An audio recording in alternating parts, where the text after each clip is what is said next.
السلام علیکم، میں محمد ضیاء محمد ادریس باغبان، معاون معلم اقرا شاہد اردو ہائی اسکول مہرون جلگاؤں۔ عزیز بچوں، اردو کمار بھارتی جماعت دہو سبق نمبر 1 حضرت سلمان فارسی رضی اللہ تعالیٰ۔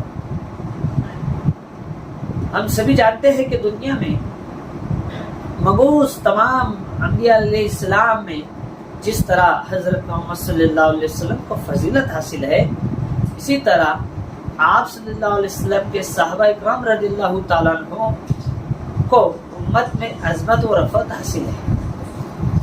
اللہ کے رسول صلی اللہ علیہ وسلم نے اپنے صحابہ کی تقلید کرنے کی بھی اپنی امت کو تلقین کی ہے۔ صحابہ اکرام رضی اللہ تعالیٰ عنہ آپ صلی اللہ علیہ وسلم کے جانثار میں تھے اور آپ صلی اللہ علیہ وسلم کی مدد کے لیے ہمیشہ تن من دھن سے تیار رہتے تھے۔ ان صحابہ اکرام رضی اللہ تعالیٰ عنہ میں حضرت سلمان فارسی رضی اللہ تعالیٰ عنہ بھی، انہوں نے آپ صلی اللہ علیہ وسلم سے ملاقات کی خاطر حق کی تلاش کے لیے برسوں صحبتیں برداشت کی۔ بالآخر ایران سے مدینہ پہنچ کر آپ صلی اللہ علیہ وسلم کے ہاتھ پر ایمان لائے اور آخری دم تک اسلام کی خدمت